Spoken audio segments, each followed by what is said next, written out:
what we hear, but by going to school, we are able to make clarity in all this. Okay, seeking clarity and clearing the doubts. I'm a teacher, so I'll give it the reason that we go to school is to be educated. To be educated is to acquire knowledge, skills, and attitudes that are beneficial to the society. Knowledge, skills, and attitude. He's taking us to CBC. Ask, attitude, skills, and knowledge. Yes, Professor. I want one from the psychologist. But to deal with our ignorance and stupidity. To deal with our ignorance and stupidity. You are making the assumption that everybody is born stupid. Yes, all of us. All of us are born stupid.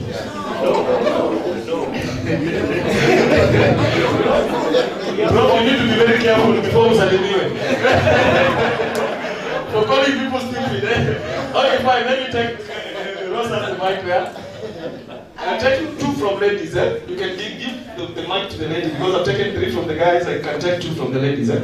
Yeah, self-actualization and to be the best version of myself. Self-actualization.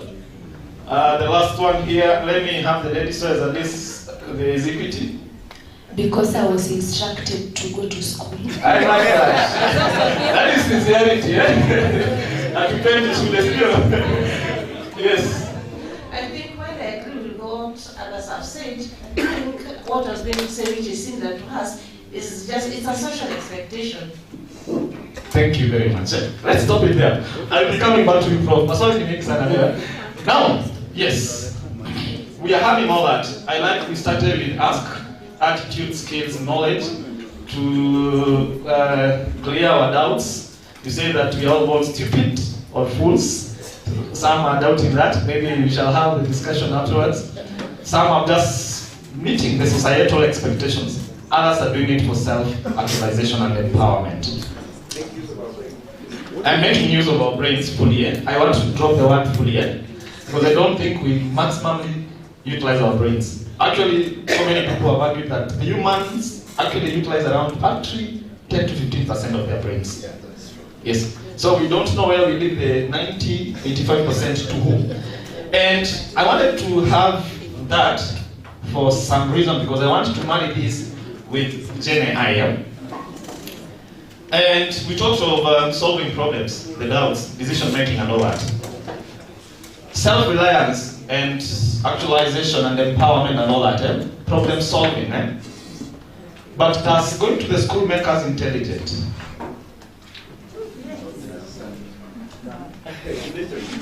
Yes.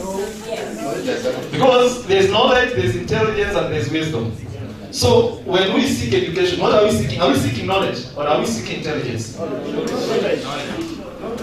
No, there is in psychology. There is.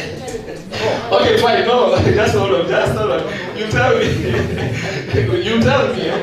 You tell me because that is why we are coming here, and I'm trying to relate this to what we've been learning all along. We've talked about going to school, but let me not just say school because in this case, education does not necessarily mean that it happens in formal setups. It can also happen in informal setups. It's still learning. At the end of the day, we are acquiring knowledge. It doesn't mean that our forefathers who never went to school were stupid. Perhaps some of them were even more intelligent than us. And this is exactly what is happening. The GenAI here, we are having a brain. Albeit, it is lying on a chip. So we are having hardware and software, and we are trying to put this brain inside that chip. The psychologists there told us when a child is born, they have a predetermined software of learning. The physical bit is the hardware. We're having the computers, but there's a bit of machine learning. And that is why there's the talk of algorithms and the trainings that take place every now and then. On the other side, you can see the hands there, which are holding the brain. And that is the kind of education that most of us have gone through. Now the question is, who is holding your brain?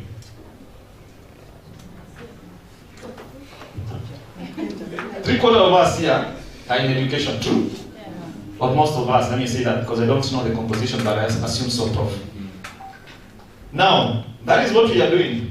We are manipulating the brains there in education. What are you putting in those brains? And what you are putting in those brains, how can you compare it with what the systems are learning? There's a slogan that I met in one of the primary schools as I was giving my career talks, and I liked it so much. What you tell a student, there is a likelihood that they'll forget it. But they will never forget what you make them feel. Up to date, beginning to be about to retire, but you still remember what your mathematics or your physics teacher told you in high school. How they made you feel. That kneeling that you are kneeling for Kokoto, you still remember in that case. That feeling is very important, and that simply tells us our sensitivity and our value in the whole transformation of our nation. Because if we configure these brains poorly, then we configure our society poorly. If you configure the society well, you configure it well even in the future, and you safeguard yourself. I don't know what we took home about the recent demonstrations by Gen Zs. I don't know whether you took time and you asked yourself, you're having most of these students with you. What is your contribution to the action?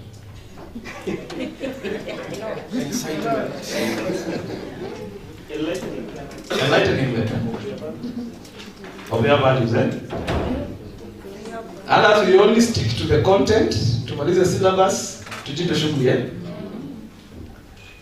That is food for thought. And we need to ask ourselves what we are doing, because from the GenAIs, we need to learn so much, because later on we'll be looking at what really happens. And now I get to the STEM education here. And this is what we have configured. And we are talking about the STEM education there. We are having the science there.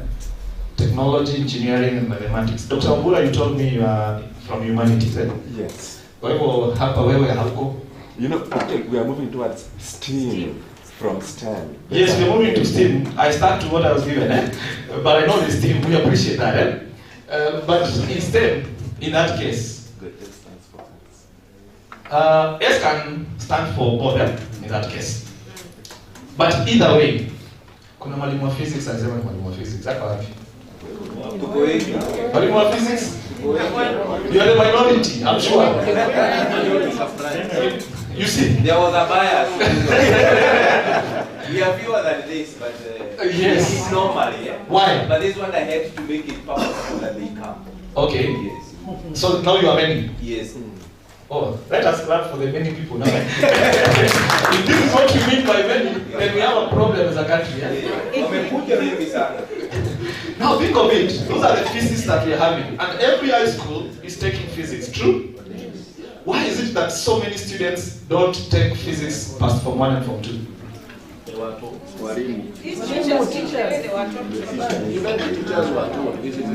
problem is head teachers. The problem is head teachers. After Form 2. Yes. Let me not even say dropping, because instead of doing under the guys, instead of doing the 9, they said I give my shot at it, and I still manage my very strong division. I just dropped physics. I went on to biology and physics and maths, and I did it. And for me, I related to the teacher, for sure. And I was in a national school. You dropped it because of the teacher? Yes. Okay. Msifungue roho sana. Don't discourage them. You know, next time they might even fail to come. You know, don't be saying that they are usually fewer than this. So, but that is the key problem that we are having. Because actually, most of the teachers who are teaching those sciences there, actually, when I remember my physics teacher in Form 1, the only thing I remember is vernier calipers. Beyond that, I don't know even what it meant. I just figured myself out. Just did it as a subject because it was an offer. But in reality, I never knew what was physics all along. And so many of us have swum in the same path. Now the question is, can we have AI trying to support our teachers, not eliminate them, to support our teachers in coming and trying to deliver the content, especially in science-based subjects. That one I agree. I agree. That one I totally agree. Actually, even replacement. Okay. That is not a unionizable matter. That is not a unionizable matter. And you also have members who are physicists. Okay, fine. Now, the same problem also applies to biology. Now, when there is a topic I learned in biology about human bones, and you know, depending on the school where you are, you're just shown maybe you're born once and you're like, this is tubular, blah blah blah, and the rest. Those ones, Phoebe and the rest. Oh, the biologists also on the other guy. The good thing in physics, we know all the sciences. That's why you see the physics guys are ones answering those questions. We shall have a survey later. And we just generate biological questions here and we give you as a test. Yeah. Well, again, you see those bonds in that case. How can we be able to automate that process and allow these kids to be able to play around with that? Because, you know, we are having those labs which are seriously resource strained. Again, they're being utilized by all the students in the school, and therefore the session that students have to interact with these gadgets and these bonds is very limited. And we are making an assumption. Now, the timetable of Stuka University runs from what time to what time? 7 to 7, Which university? Imagine. 7 to 7.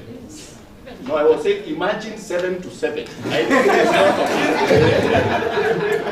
It's not okay, I think that cuts across almost all universities, or most of the universities. 7 to 9? 9 p.m.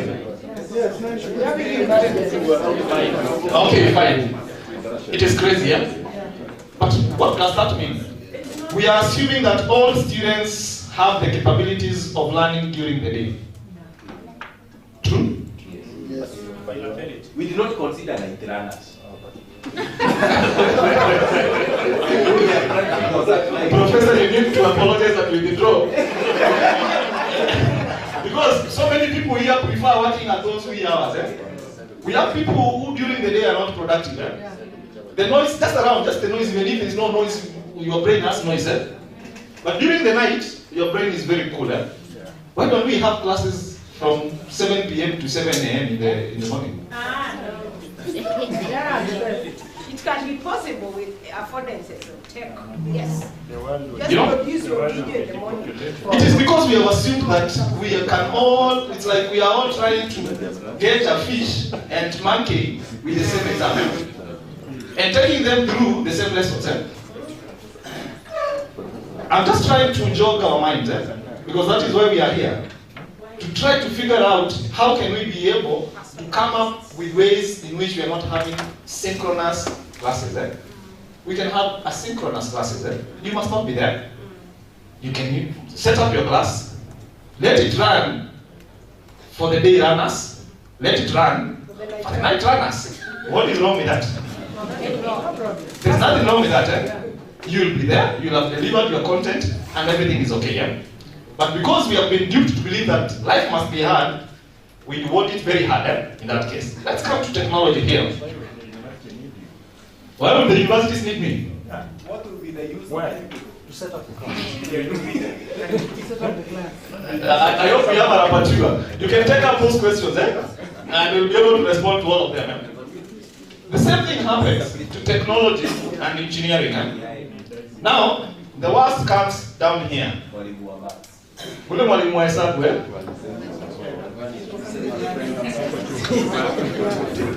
Now, you know, when you see mathematics teacher, you just think of angle theta.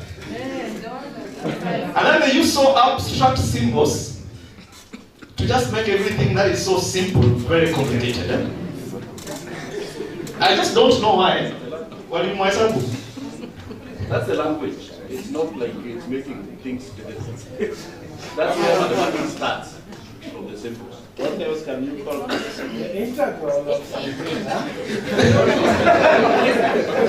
Okay, you're being asked, what else can you call a computer? Why can't you call it anteater? Okay, fine. Now, that is the direction that we have been having there. And I've just given you an example that we are having a timetable that is fixed. Most of you might not sit down here. But what I'm having there are different types of learners. A number of learners are visual. They love what they see. Yeah? Okay? We are also having learners who prefer auditory learning. Yeah? We also have learners who are kinesthetic. Eh? That one, eh? They love touch, they love doing that. Now, when you prepare your content, do you factor these learners? They don't. What's our physics? Anyway, it's not about physics. For me, it's about the teacher. Yes. Because, like I said, I still had a distinction in math, but I couldn't take physics. It's about the, for me, it's about the teacher. Because, like you said, I still remember my math teacher in high school, Mr. Tonui, and Mutai was physics, who for me was terrible, and then we draw physics. Okay, fine. You can imagine, you know, as a teacher, she still doesn't remember. She still remembers what the teacher made her feel, but she doesn't remember what she was taught. Partly you do it. Now, that is the question. When you are having AI, you can easily be able to generate your content that is appropriate for visual learners, for auditory learners, as well as for touch students, those who love touching and all that. However, most of us, we teach the way we were taught. Notes. And then, you know, we had a lecturer we used to call him Sliderman. Because we just come, slides, slide through, slide through, slide through, slide through. Lesson over, no question, ukimuuliza, you can research. Goes away, Sliderman, He's just sliding through, in that case, Most of us are slider men and women, Yes. Just slide through, Slide through, it's over, Now, those are the questions that we need to ask ourselves. And I want us just to have a small view of why we need AI in STEM education.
This physics teacher, we all must have seen this.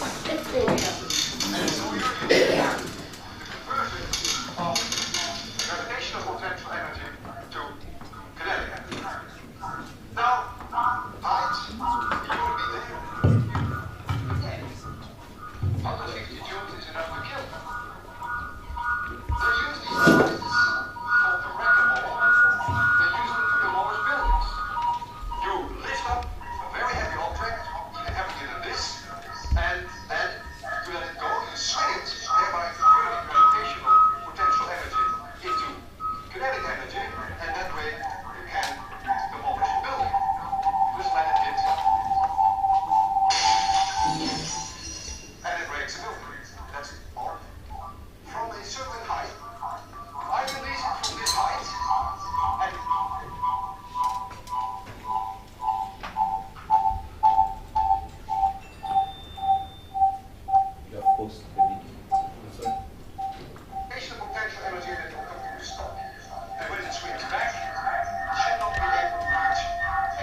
Now,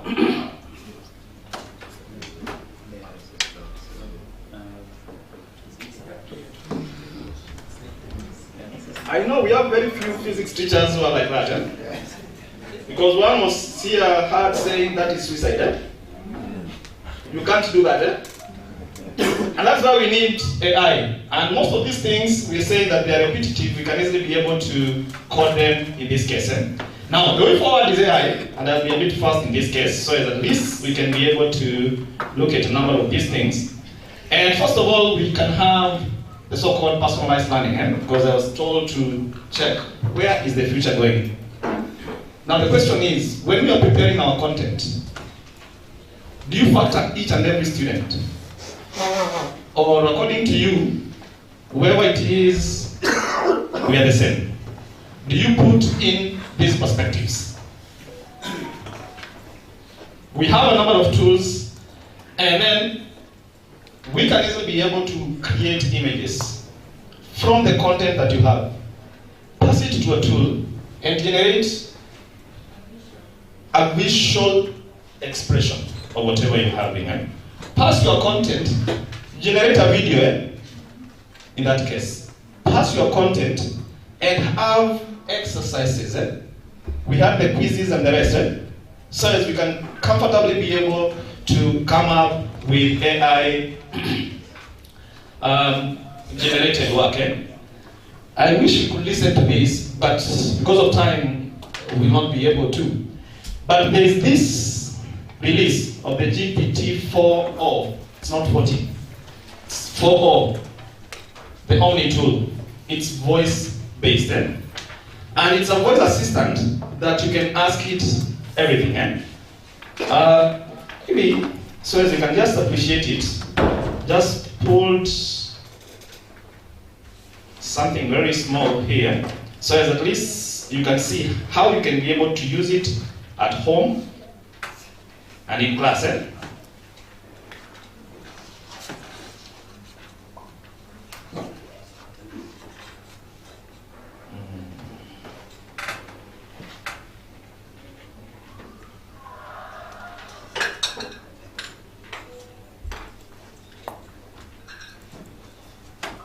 And some of you have used the Han Academy.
This is just an example of personalized learning.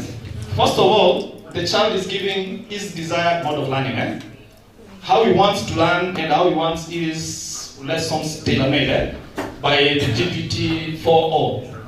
And it goes on and prepares mathematical lessons for this specific student in that case, depending on the needs of that specific student. So it first of all collects the data, learns from the learner, and then produces, so as it can easily be able to have the auditory bit of it, and the learner can easily be able to interact with that specific tool in one way or the other. This much, the content will be shared in that case. The next area where we need to be able to have, and we need to really watch out, and I don't know, there was something that Dr. Edna was constantly saying when she was issuing the prompts. You must be very specific. If you don't say black, 90% of the content that you get is white. What does that tell you? There's a lot of bias in GenAI. But where is the danger? The danger is they are pre-trained. Do we have the data? Africa is lacking in data sets. Africa is lacking in data sets. Call them agriculture, get to health. I'm sure Edna must have really suffered in getting those Tarakanivi images. And still even the quality of those images is always very wanting. I've done a similar research in breast cancer. And because we are still in film, it becomes very difficult in trying to learn from those images. Now, we need to have teacher AI collaborations. This is a GenCraft image that again is also AI generated.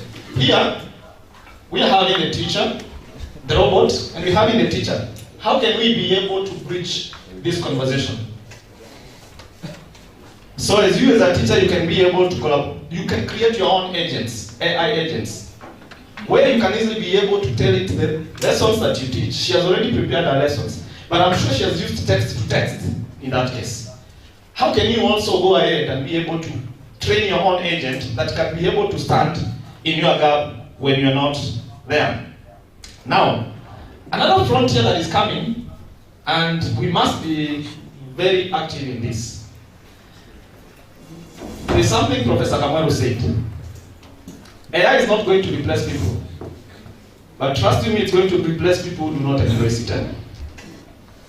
Because Gen Zs will say, Kamweru must go, and you will go. Trust me, In the next few days, they say, Mutua must go, Mutua will go because we are not adding value to them, The institution will tolerate it for some months here and there. They look at the labor laws and all that. They ensure they don't give you a lesson because no class wants to be taught by you. Then what happens? They tell you you've been here for the last 3 months. We've been paying you for free. Prove to us that you need to be working. How can we be able to gamify, have games, and learning that can be reduced into games? Now, when you download a game today in your mobile app, how many African games do you see?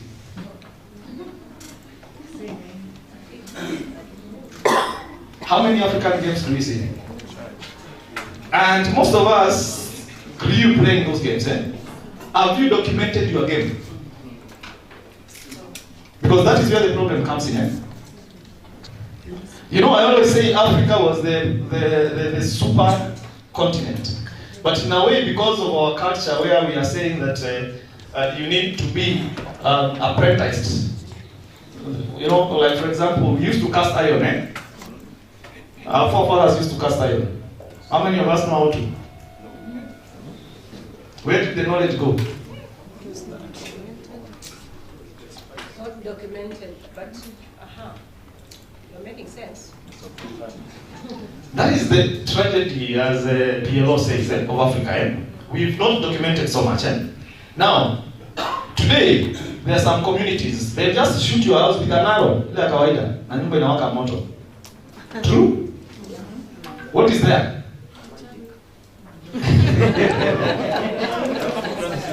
African science, is it documented? We have science that is not documented, and definitely because of that, we shall continue suffering. The same thing here, we need to have lots of games integrated with our own cultures, and be able to have that. The next thing is virtual reality, especially in technology and engineering. It is very expensive, and we are having the VR tools with us. How can you be able to visualize and feel that kind of the rubbish of your house breaking because of poor structuring? Put it in there. Those who have watched a 3D movie know, You watch a 3D movie and the vehicle is coming, now you have to go back. True? Yes. Why? Because already for us most of the things are 2D. But the moment they go 3D, everything changes. And virtual reality in academia and in education will also go a long way. The question that I'll leave us with is, in all this, what is the place of universities and learning institutions? We are the people who do research. What research are we doing now that we are educationists? We are teaching, The last bit is this. I am having my good friend here administering an exam. And I think it was mentioned earlier on about issues, and I liked the policy that sent that student home. I sympathize with the student. But is the student wrong, or we are the people who are living in the wrong era?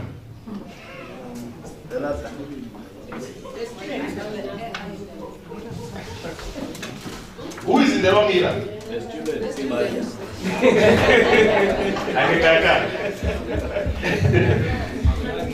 Those are the questions that we need to ask ourselves in this program. Because frontiers, we need to look at the future. Let us revise these, and there must be a serious paradigm shift in examination. It is that time we have a workshop and we start brainstorming. How can we be able to examine our students outside the normal pen and paper? Written examinations are completely getting phased out. Like it or not, just a matter of time. And interestingly, I was sharing with some colleagues yesterday night as we were having dinner, and I was telling them, even this GenAI, the other day I was being asked to give an examination and I didn't have the time and the commitments were so many. What did I do? I set an exam using ChatGPT. Yes. And it provided everything plus the marking scheme. Yes, it does, comfortably. It's all about prompt engineering, how you're going to prompt the questions and all that. But is that the right way? It means also if the students go there and they place the question exactly verbatim the way it is, they're also going to get a marking scheme. So it cuts both sides. It cuts both sides. The question is that, Prof, next time you should be calling us. And this is one of the tease-outs that I must say this workshop needs to take us. What are the modes of examination that we need to have with generative AI with us? We have the archaic policies. They are no longer applicable. We cannot afford to tell students not to be coming with electronic gadgets anymore. It is up to have the game such that you come with your electronic gadget, but it is useless. CBC is also catching up with us in 2029. Are we prepared for that? Because most of the things that we are trying are learned. So that is one of the T-cells that definitely we need to have and ask ourselves, what is the way forward? In conclusion, policy formulation is nigh. We can't run away. Yesterday you talked about so many policies. It is time we effect them. And as we are having this, we talk of policies. Now, we can have regulation. I meant not gag, not regulation. Regulation is okay, but not gagging.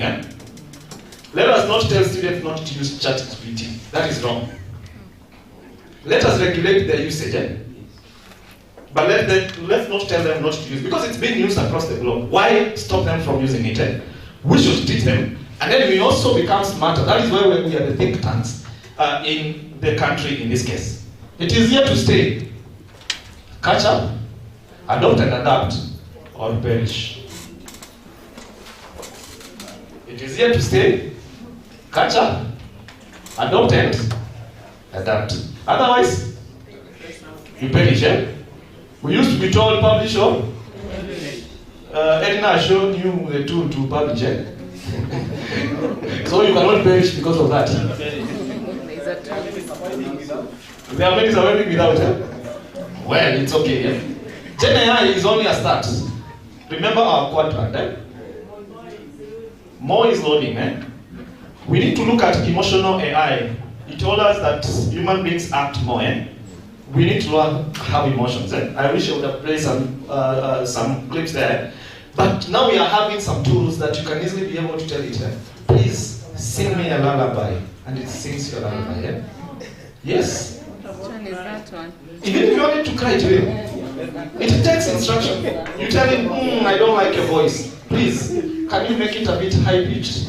It changes the tune. one for lullaby. For lullaby is good, eh?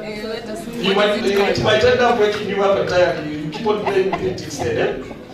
We are having multimodal AI and rational AI. There's somebody who talks about interdisciplinarity. Multimodal AI agents will be coming into perspective and trying to help us. Now, that said, I want to wrap it there. And we're not going to take questions in the interest of time. We shall have a detailed discussion on this. My work was to wrap it up. Thank you very much for listening. Karibu, Professor. Thank you.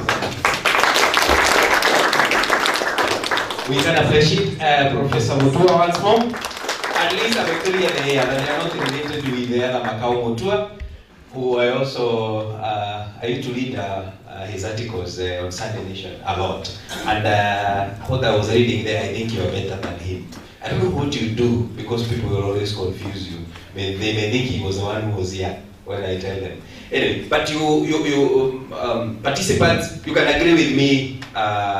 He has really delivered, isn't it? Yeah. Another round of applause. Thank you, Professor. I'd like to start from where you have stopped. But I'm not going to do it because you have done it better than me. Professor Jage is here, and others like Eric. They know the late Professor Otieno Malo, who was buried just a few days ago. And the professor will tell you, by the way, who has passed through Professor Otieno Malo's hands, other than Professor, yeah, you'll become a professor. I was calling him Professor Joe. Joe also knows Malo. Otieno Malo will never give a written test. That's according to the people who passed through his hands. Professor Jage will attest to that. And your man probably ndio maana mnatuchukia sisi watu wa physics. I don't know. But Professor Otieno Malo will just sit on a table, on an empty room. He's beside the table, and you walk into the room and you only find a piece of chalk and a duster. And he welcomes you to go to the the blackboard or with a chalk. Maybe it's a whiteboard, he has a marker pen. He invites you to go to the board and he gives you a question as you start near the board. And you start writing the answer, and he interacts with you during that exam. He can follow up with more questions. That's what I'm told by those who pass through his hands. This is the assessment. It's the kind of assessment we are looking forward to in the future. Because you give a written test, you see where the student will go.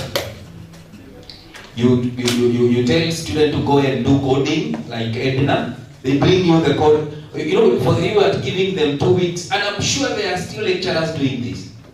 Giving to student a coding test and tell them it's 2 weeks.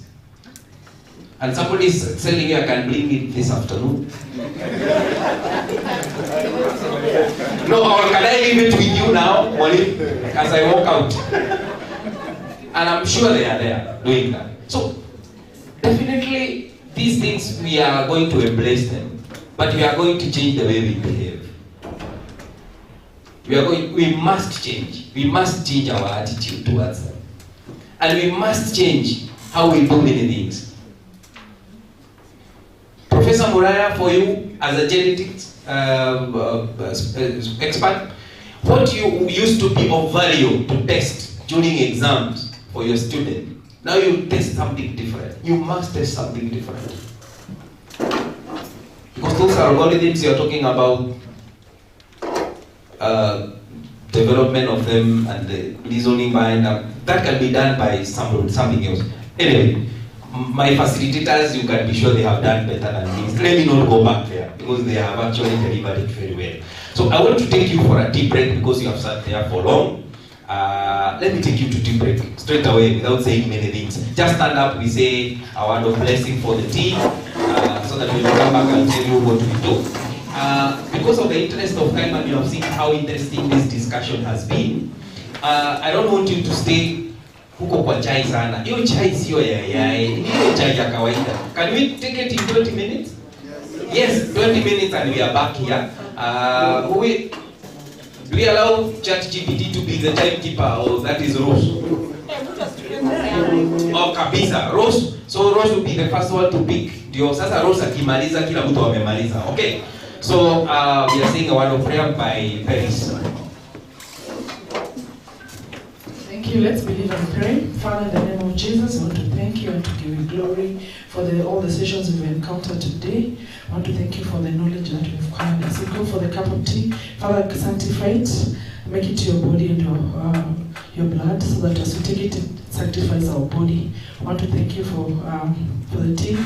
In Jesus' precious name I pray. Amen. So, welcome for tea. Just proceed. You leave your gadgets here, they will be safe.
So for those who are still beginning, you can still proceed to do that. I'm also told that there are people who have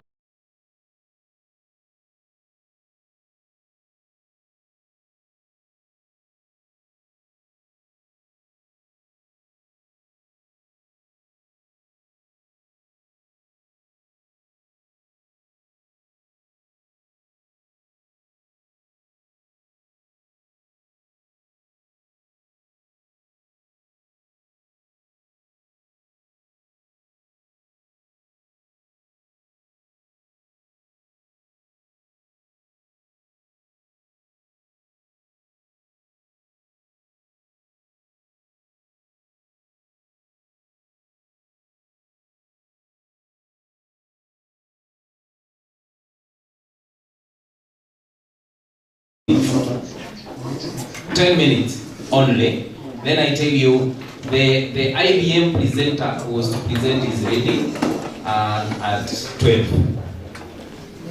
Immediately, exactly at noon. So this is what I want you to do for me. Do you remember your numbers? Who is number one? Who was in group number one? I want you to go to your chat, group number one there, for only 10 minutes. You see the question that is there, you start doing something, you are still retaining the same leaders that you had yesterday, read the question, but we are doing this in 10 minutes. 10 minutes we come back here for the IBM presenter. So group number one to chat number one, group number two to chat number two, group three to chat number three. Kindly proceed like that. Group number 4, 5, 6. Let's proceed. And there is something that Dr. Thika will tell us after the IBM presenter before lunch. So kindly, let's proceed there. Those who can. Yes. Kindly, let's proceed there. Yes, fit. There are those who have joined us today who didn't have a group. Just go there and fit in any group. But try to look at the group that has fewer individuals so that you have more chances to contribute.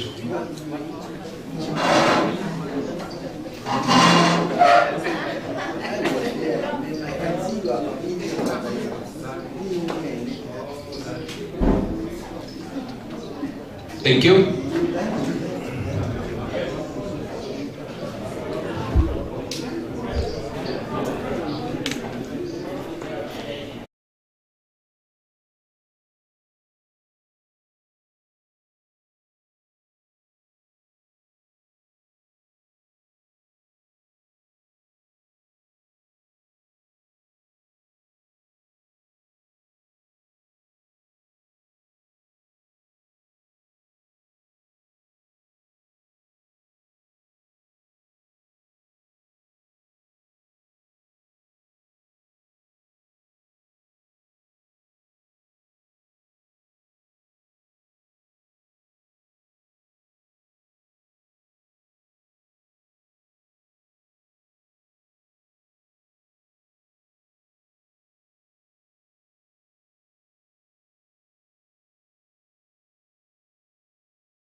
Dr. Mondi, is the online team lady, is it listening to us? They are back now to the plenary?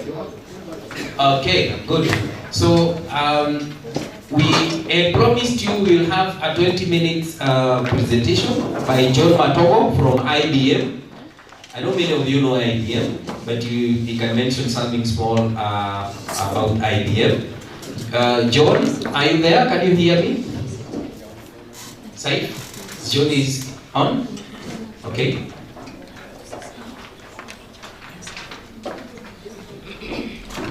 So John, a little bit of patience. I get your sound.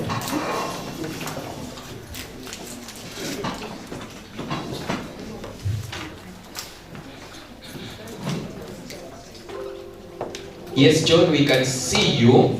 Probably you can enlarge his screen.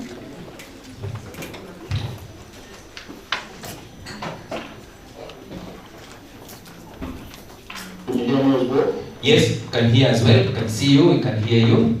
But a minute. We are doing something over here. So if you are around to help.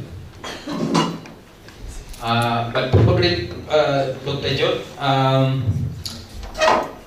I'm giving you 20 minutes. 20 minutes is enough? Yes, I believe that should be sufficient. Should be sufficient. We appreciate. I hope you can see us gathered in the hall as well. Yes, I can see you, yes.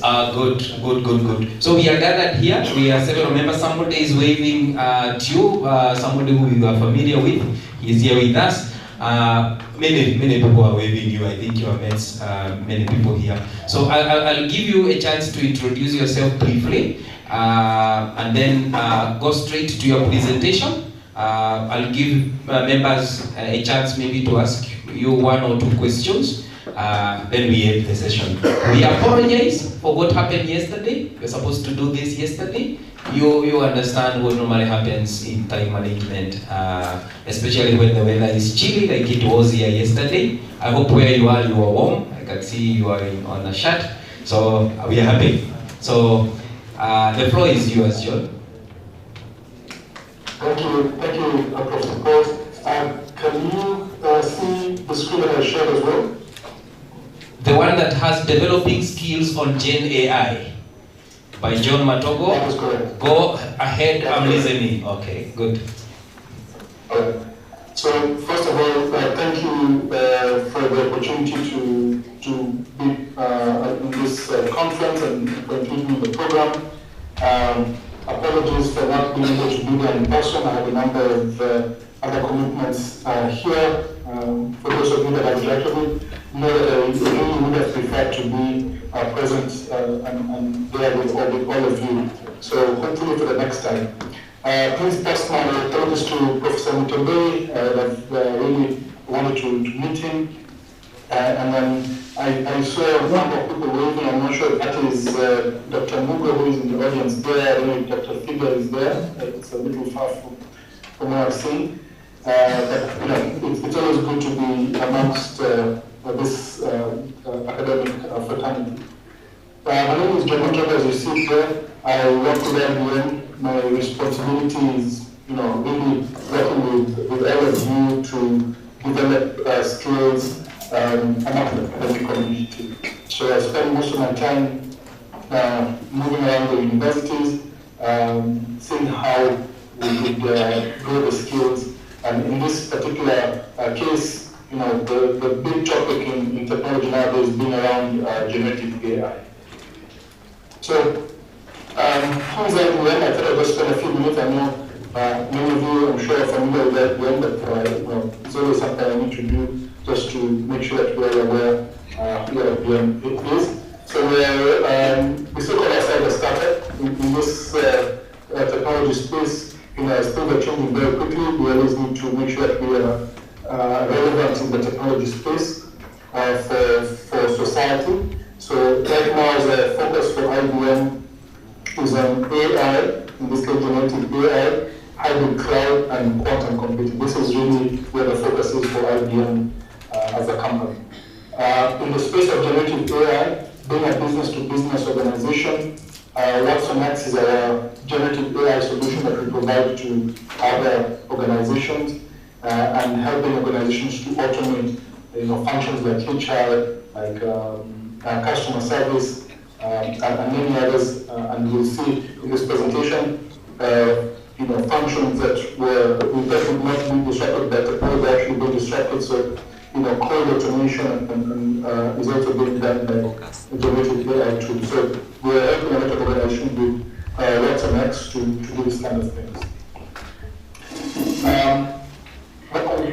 On the topic of generative AI, I'm sure this is something that you have been discussing, and even in the breakout session that I joined, it's clear that the space is being disrupted heavily, and also to mention very fast. So there's now increasingly a gap that is growing within the industry in terms of the skills that are required and the availability of these skills.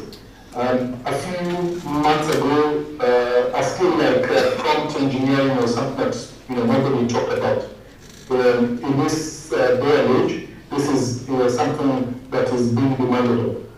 Just to give an example, recently within IBM, we were all given a task to see how can we use generative AI to make our work more efficient. So all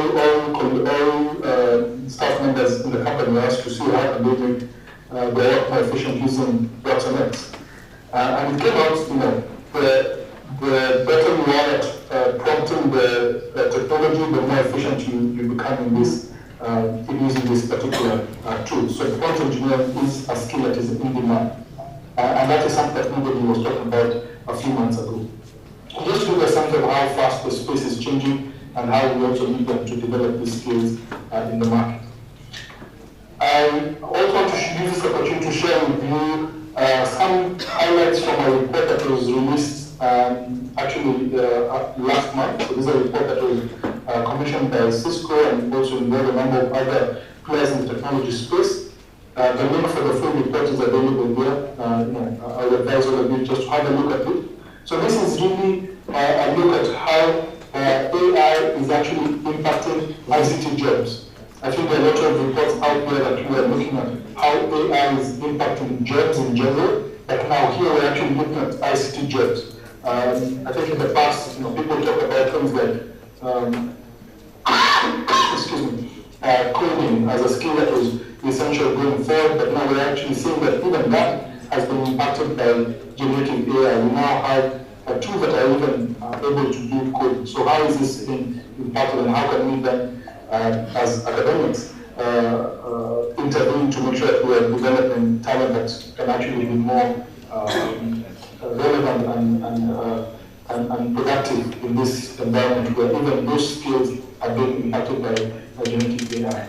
So to give you a sense, in the report, one of the highlights, 91% of the jobs that were reviewed in this particular study, these are ICT jobs, were actually impacted to some extent by these advancements in artificial intelligence. So just to give you a sense that even within the IT space, we have this technology impacting those job roles. So as we are developing talents, capacity, we need to be aware that AI is also disrupting this. In some of the jobs that are being impacted that were captured here, just to give you a snapshot, we've got, for example, roles in cybersecurity, data science, design, infrastructure, and so on. There are some of the areas that have been impacted. You can see from this chart here, the level of transformation being impacted in those particular job roles by artificial intelligence. One interesting area in terms of the skill relevance that is coming out based on artificial intelligence, and I'm really glad that in the discussion which I joined just a few minutes ago, one of the things that colleagues were discussing was on the responsible use of AI and AI ethics that are coming out very strongly. So this particular report actually highlighted that AI ethics, AI responsible use of AI is actually some of the top skills that are going to be required. AI literacy, prompt engineering that was mentioned before is also quite high up on the list. So as academic institutions, as we are defining our curricula, as we are looking at training our learners, our students, I think it's important that we integrate some of these particular topics just to prepare these learners as they join the workforce, or whichever discipline that they're taking, that they actually have skills in these particular areas. From an IBM perspective, we actively collaborate with academia and a number of the universities represented in the room at the moment. So our program Skills Build is actually the umbrella brand that we provide learning and also resources for all of you if you're looking at incorporating some of those topics into your curricula or exposing your students to some of this learning. We realize that within the education system, it takes a while, for you as faculty members, as much as you'd like to update your curricula or bring, the academic cycle, it takes a long time for all the approvals to come into place. So what we do is actively reach out to you and provide you access to some of these learning resources, tests, and certification that you can actually provide to your students as additional complementary content to what you are training them on. We give you access to software, to computing environment, so that as you are running your academic program and as you're carrying out your research, you can integrate some of these elements just to make sure that you are preparing your learners for this changing workplace. So Skills Build is what we do so. We've got a lot of technical topics, in this case artificial intelligence.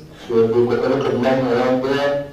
We also have access to software, access to data sets, access to code pattern that you might wish to utilize. And all this is made available to all of you within the academic community at no charge. All you do is just connect and sign up with your university email account, and both faculty members and students be able to access this kind of resources.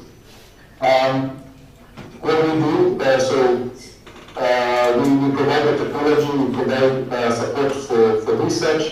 We also make available some IBMers who come in as subject matter experts to provide guest lectures or any other kind of training. So for some of you, I believe you participated in some of our skilling programs. If those of you who have not and you wish to do so, I'm happy to collaborate with you and see how we can make this available to your university community. And what we do here is the same that we do with all other institutions globally. So my counterparts all across the world are doing the exact same things that I'm offering you, and they also are providing the same to the academic community. So this is the landing page for the Skills Build portal. It's fairly simple, skillsbuild.org. At the top right corner, you have the sign up option. You sign up, and then based on what you're looking for, you could go in as an institution that we had an agreement with, or as a self-service section, you could go in as through the software downloads. Here you get access to the learning modules, you get access to software, and access to IBM Cloud.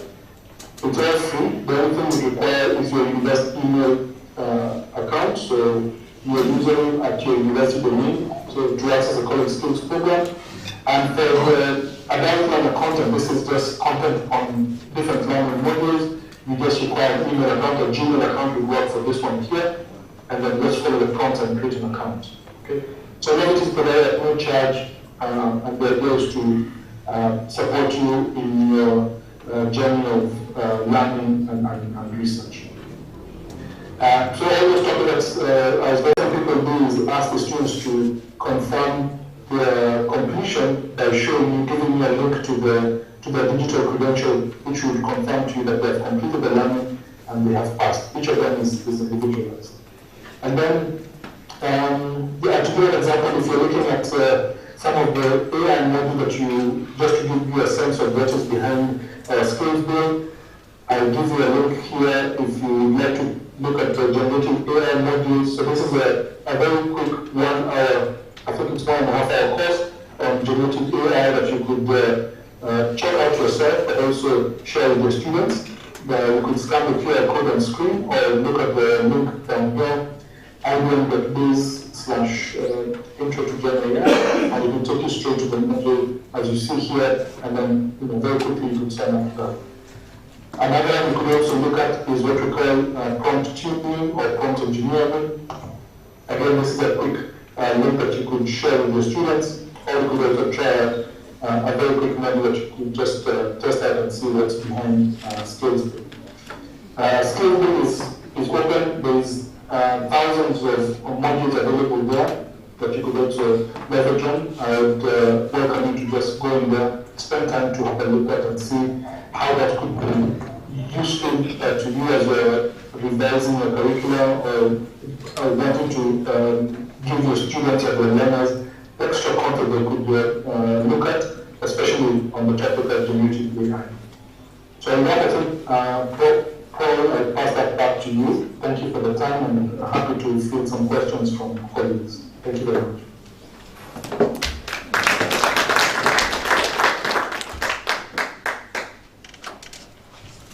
Thank you, John. I hope you can hear me. Yes. Yes. We can have another round of applause to Dr. John Matongo from IBM.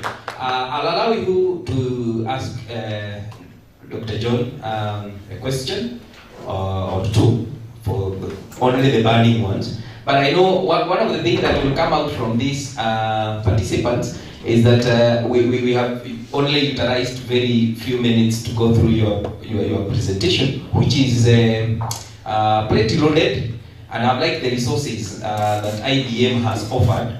Myself, I was following, and I've also followed those skills build activities that are there that can, on a lecturer can involve his student, or we can go direct and involve ourselves in those. And plus those are main things that you have mentioned about the capacity you have in IBM and your offering.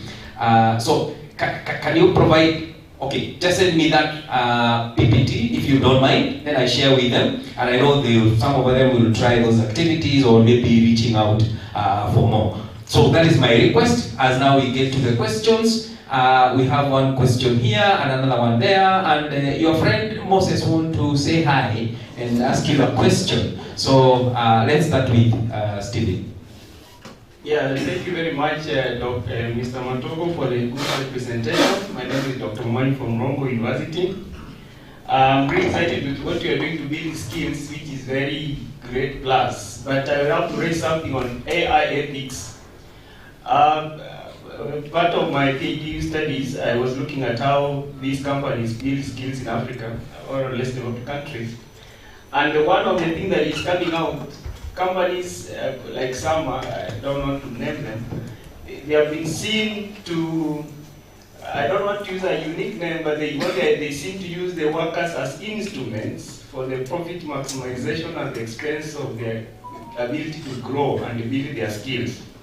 Even we have a court case which has been running for some time, whereby the workers feel that they're exposed to images that affect their psychology, exposed to videos of war, they are not given psychological support, compensation, and that pains me because we must try to create a fairer, it may not be 100% fairer, but a fairer society for everybody, the workers and the company. What is your take on that? Because I see from CSR, and you may have an opinion. What do you think you as IBM can do to ensure that you have natural justice taking place when we engage these digital workers? Thank you very much.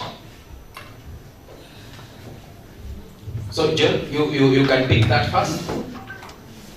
Okay, thank you for the question. Very important. 100%, I completely agree with you, and I think one of the things that we should push for the society and IBM advocates heavily for is the responsible use of AI. So one of the things that we realize that the technology has got lots of very useful capabilities, but also has a big potential for misuse. So we advocate for responsible use of AI. We, at IBM, we are actually one of the founding members. There is an initiative called the Roll Call, which is trying to bring together technology companies and actors in this space of AI to push for more responsible use of this technology. We actually even have a team that is doing work around the areas of fairness and reducing bias in these artificial intelligence technologies. And I think the work that we do, and this is not from a personal perspective, what we do as academia and people who are developing capacity, I think we also have the responsibility of developing the data sets that are used to train this technology. Because I think right now the technologies are there, are using data sets that are not based on our context. So the bias is actually sort of gets inbuilt in the models that are coming up. So I think from the work that we are doing, and this is why I'm very passionate in terms of the work that I do, to increase awareness, number one, but also build skills in developing these tools to reduce the bias and helping us to develop models that are more contextualized for in our area.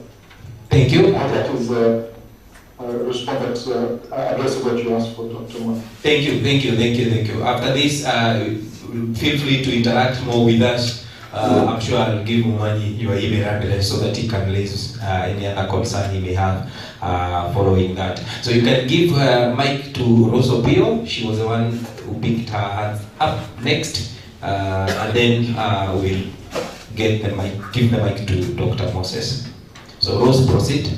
Thank you so much. You can stand. I want Matoko to see you. Yeah, you can see me. Exactly. It's a pleasure to see me. Thank you, Officer Mantogwa. That was a very nice presentation. It makes me feel like we are doing something. But of course, please let me know about this.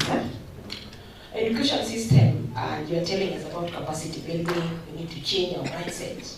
And of course, that comes within the frame of education system. It's a very big system. And just let me know about our system's readiness to take in this. Because I will come out here as a changed person, but when I go out, I am not able to effectively do what you're going to tell us. Like our education systems, are they responsive to shifts, especially getting into the dynamics of AI? And then, in the same frame, you talked about prompt tuning, prompt engineering. From the discussions that have gone here, it's prompting. I am very passionate about nurturing talents from the get-go, from the earliest years. That is what I do in my many things. I love organizations and foundations that are teaching kids really things like robotics and what you call coding. But now there's something that our presenter really talked about that really scared me in terms of, and you've mentioned it about prompting. Now we are just prompting. Now we are prompting, meaning we are going to be users forever. And we are telling us about education should be able to change. So where are we going with AI? Is it deterring our position for becoming creators so that we remain users of the systems that are not again responsive to our cultures? Because you have also mentioned about context. So if you want to make context-specific tools that are going to help us, don't we have massive and critical numbers of thinkers around this rather than being users, which AI has just put us into? So those three questions are very important for me. Thank you. I hope John has picked your questions. Would you like to go and then he picks all of them together? He may get confused. He may get confused because the three questions from serious psychologists. So John, you can go first. Give a response.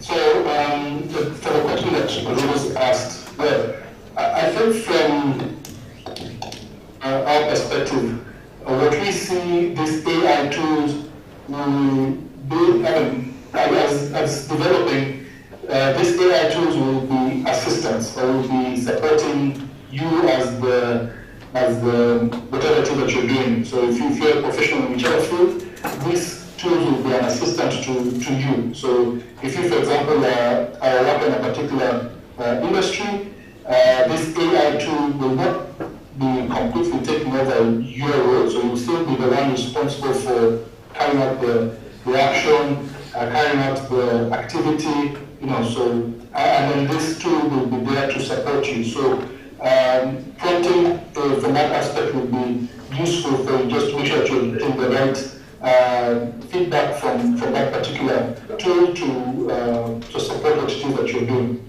And I think majority of the population will still be using this as a tool to support their work.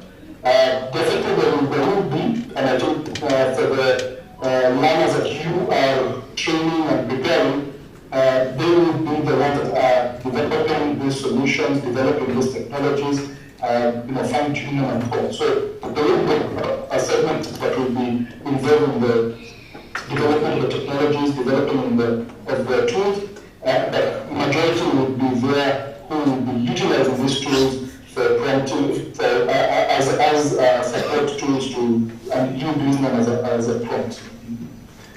I think that makes sense, goes to the question that you were asking. I see her nodding in agreement. Yeah. Thank you. So we go to Dr. Moses.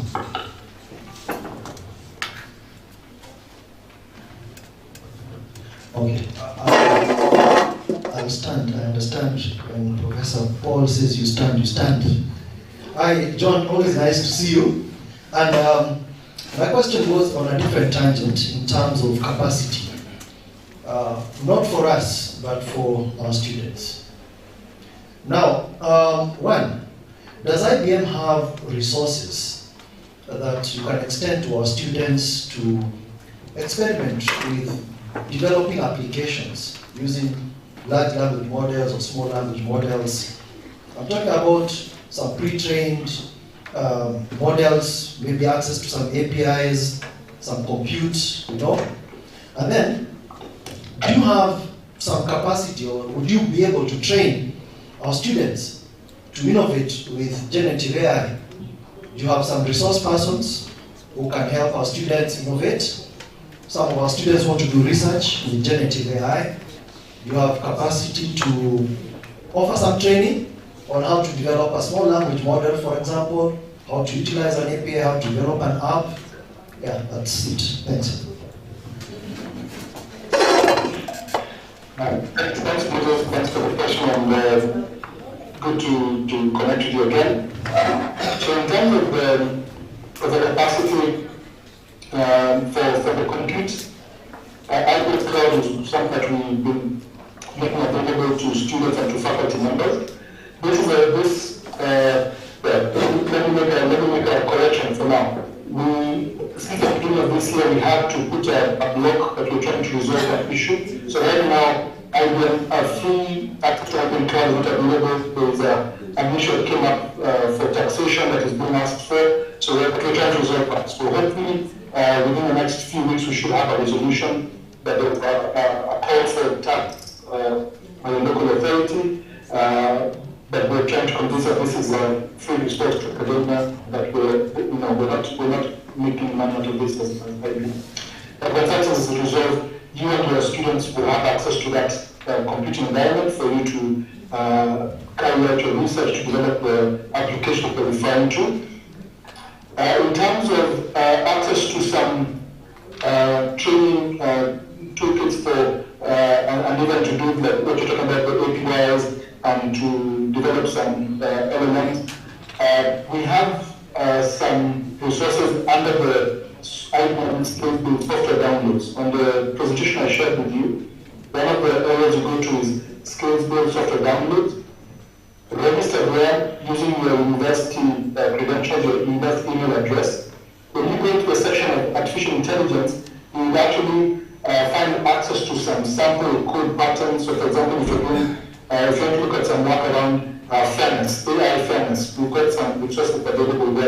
actually utilize, and a few other models that you can actually pick from there, and you could run them if you want to treat them. It's open source, so you're able to utilize those. I'm happy to, maybe if later you want us to do a call with you and we can organize that. And then also, we have another environment called iDeveloper, which is like a landing page where you can find a lot of those resources where if you want to do programming around different topics, can also point you to there. We also run a number of boot camps, if you'd like to try some of this. So one example is through our current global hackathon that we're doing called Call for Code. As part of that, we run a number of virtual boot camps that you are welcome to join, you and your students, to just explore. We do some intro session on how you could make use of IBM Cloud, how you could begin developing basic application, and then we can advance using other resources to utilize those environments. So again, I can share this in more detail if you wish. Then email, drop me a note, and I can point you to some of these resources. And if colleagues in the room are interested in joining, we can organize a webinar where we could just deep dive into some of these items with demos. I'll be happy to do that. Thank you, John. Even the team from Chuka here, we are also interested. I can see my colleagues nodding their heads and saying we'll be interested. Especially there will be a webinar that you're holding, we would like to join and explore this together. I would imagine all those things that you have talked about, John, mostly they will fit in for our students who are computer science savvy or know how to do or to operate several things. Most of us are not. What do you have for a psychology student? Well, I think for number one, the skills build has got a lot of learning content for learners coming from different departments from the university, right? Yeah. So even a psychology student who is, let's say, not technically oriented can begin developing awareness around these topics of AI, excuse me, and then based on their interest, like I think what we were discussing before, things to do with ethics and what Dr. Moore was mentioning before, if they want to go deeper into those topics of AI ethics, they can build, focus on going to that or even other areas. So I think now with the democratization of this kind of learning resources, learners from different disciplines can get in there, find a topic of interest, and then even on a self-paced mode, develop capacity and interest in a particular area, and then build knowledge on that, and then sort of become an AI specialist who's a psychologist, right? Or an engineer who wants to get into another area, and so on. So. Thank you for saying that, because I wanted to demystify that this is not only for the computer science students, this is for all our students, because this is where the world is, and we cannot wish it away. We all agreed as we began this workshop, we cannot wish this away. This is the way to go. Now, as I release you, I want you to to think about this and maybe give us your view. We are gathered here as academia. Most of us here are in academics. We are also doing research. We also teach at higher level, and we are okay. I would say that we are worried, but we are wondering if you were to come up with the policies within academic institutions to regulate the use of AI. First of all, we agree that such a policy ought to describe or ought to define what is acceptable use and what is unethical or illegal use. I would like to hear from you. What is your view, or how would you advise academic institutions what ought to be the approach when they were developing our policy guidelines on the use of AI in the fields that surrounds higher education. And I mentioned that 3 of them, there could be more. I mentioned teaching, mentioned research, there is also innovation, and there could be others. What do you think such policy guidelines should look like? Yeah, I would like to hear your thoughts about that. But before you answer that, because mine is small, and I can see you smiling because I'm asking you a small question, let maybe get a bigger one here. Thank you very much, Prof, and thank you much, presenter. We appreciate that you are able to share this with us. But when you speak to us as IBM, we see a global ICT giant. And you are speaking to the professors of the universities of the Republic of Kenya, who are the leaders in academia. So 2 aspects. I want to address you as IBM, that as a corporate, I know you have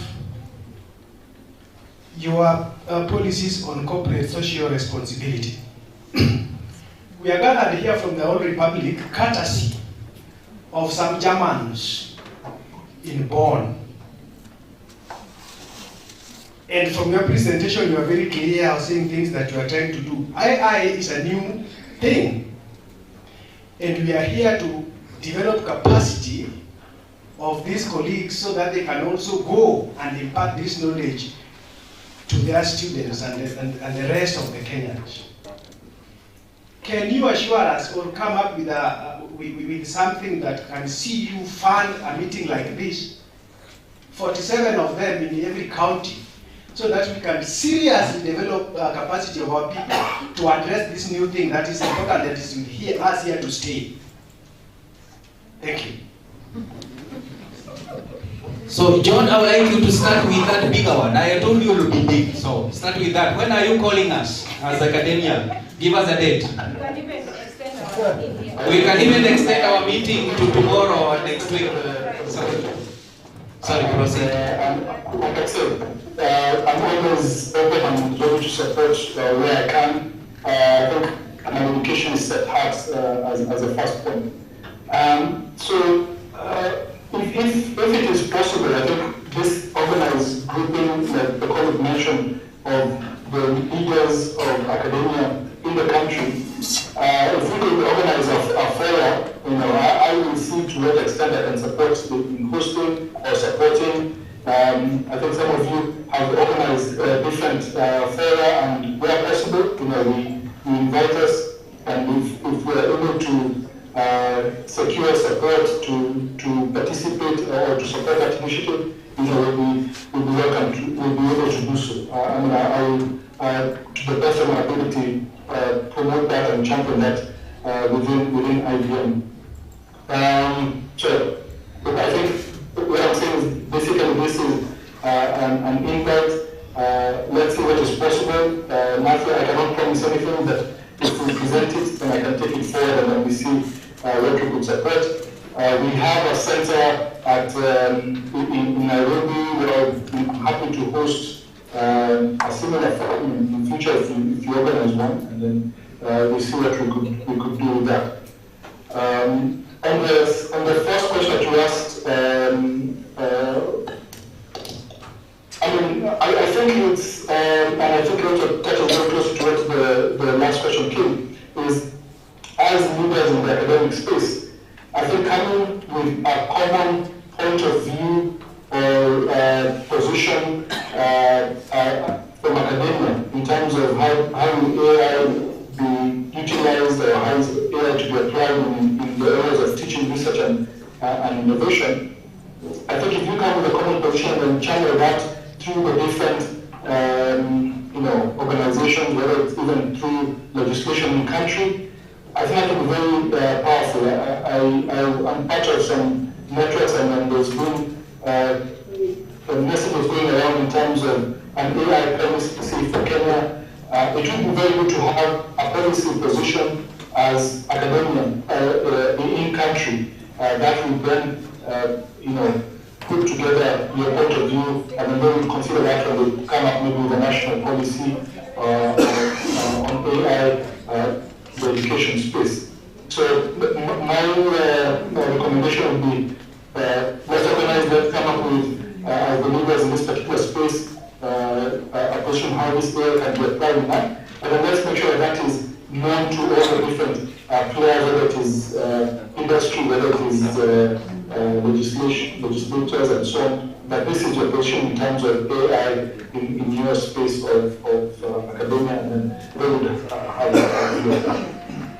have kindly, as you leave that question, something has arose from this, the discussion that we have had here, and one of the things that came up is that the field is not level.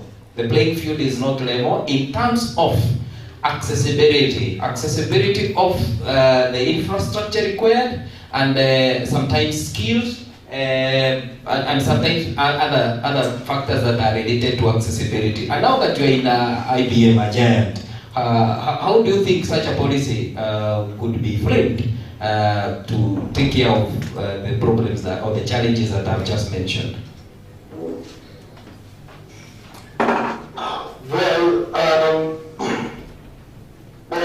I agree with you that the access is not level, right? I mean, it's not accessible the same to everybody. Frankly speaking, I'm not sure it will ever be the same, because first of all, the space is changing very fast, and I'm not sure anyone in the world that this is actually a level playing field for everybody, right? There will always be a disparity. I think, to the extent possible, I think all of us need to play a role in terms of making sure we can provide as much access to everybody as much as possible. And some of it is also based on things which might be beyond control of some of us. I mean, if you look at, if I say, for example, all of you can access some of these tools from everyone via the cloud, you need to have connectivity, you need to have the equipment and so on. Some of those things might be difficult. You need electricity, for example. So if you're in a location where you don't have that, so we just need to bring together all the different players to make it as much as possible.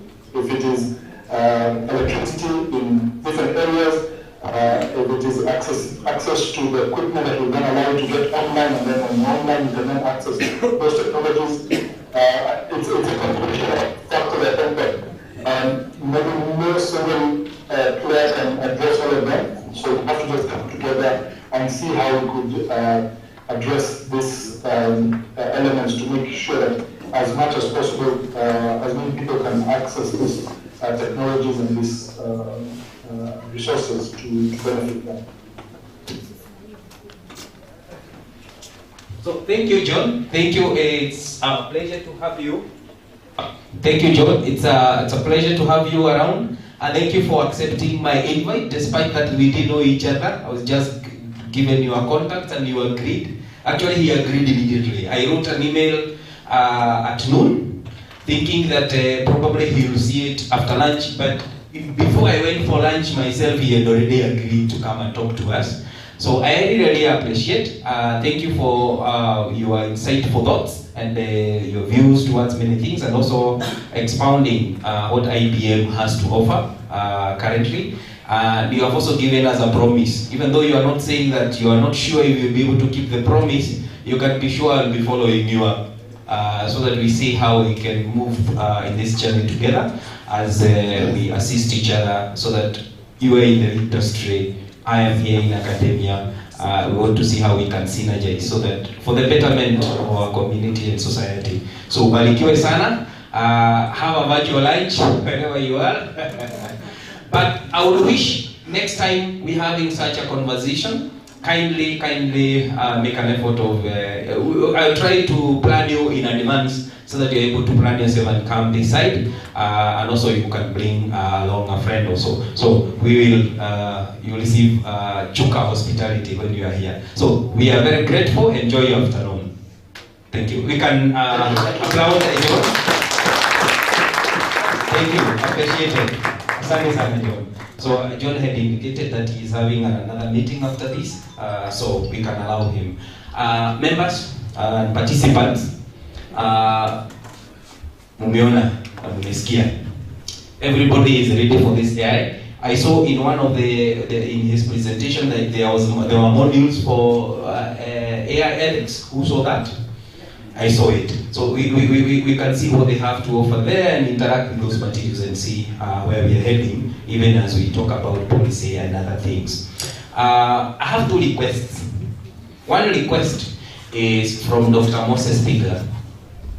The other request is from Philip. Philip want to mention something to the DAD alumni, so this one he can do after Moses. And let me open up by telling you what Moses is about to talk. He will say it in different words. But we have got, and we are continually thinking, we have gathered here, funded by DAD, talked about AI, talked about policies that could be in place, talked about many things. What is the way forward? What next? Tumekuja hapa, Edina amekuonyesha tools that are available to go and create nice images of yourself and your spouse. Mwingine amekuwa hapa amekuonyesha how you generate texts. Mwingine alikuambia you can generate papers. I'm sure Rose Opio will never ever miss another promotion because of publication. She was very excited.